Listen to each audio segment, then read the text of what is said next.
Das Mire ist in der Stube herumgewirbelt und hat den Nils sofort entdeckt. Der Nils Holgersson hat gesehen, wie er hungrig seine spitzigen Zähne plätscht hat.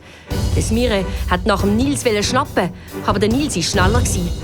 Er hat dem Fuchs den brennenden Vorhang vor die Schnauze gerührt und ist flink durchs Fenster entkommen. Hinter sich hat er gehört, wie das Mire vor Schmerzen gejault hat. Der Nils ist immer weiter geflüchtet, durchs Dickicht aus dem Wald, auf die Heide raus. Erst dort hat er sich getraut, eine Verschnaufpause zu machen. Er hat sich auf seine Knie abgestützt und gehechelt. Plötzlich hat er im Heidekraut eine weisse Gestalt entdeckt. «Martin! Martin!» hat er unter Tränen gerufen und ist auf seinen Freund zugerannt. Wir haben auf dich gewartet, Nils. Komm, steig auf.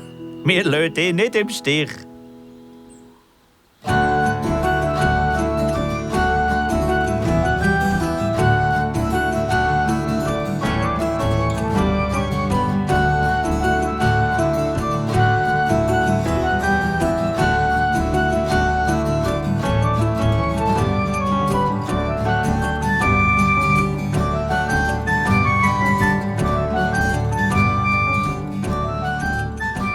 Bärenkind spielen gern.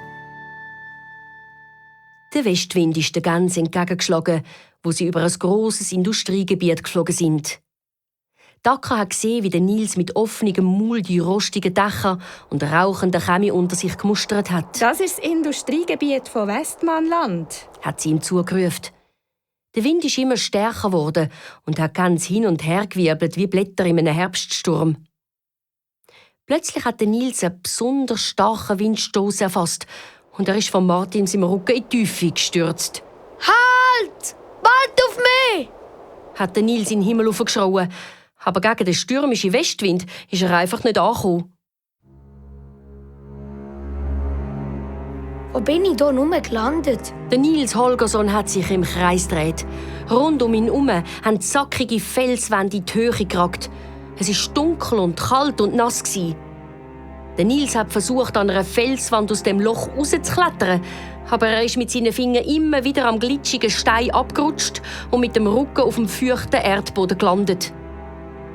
Plötzlich hat er eine tiefe, brummende Stimme hinter sich gehört. «Was bist denn du für ein winziges Kerli? Murren, brummen, kommt hier hin. Ich habe ein Zvieri für euch gefunden.» Der Nils hat sich langsam umgedreht. Er wollte gar nicht wissen, was da hinter ihm war. Vor ihm aufgebäumt ist eine riesige, zottlige, braune Bärenmutter gestanden. Hinter ihr sind 2 Bärenjunge auftaucht und haben den Nils mit grossen Augen angeschaut.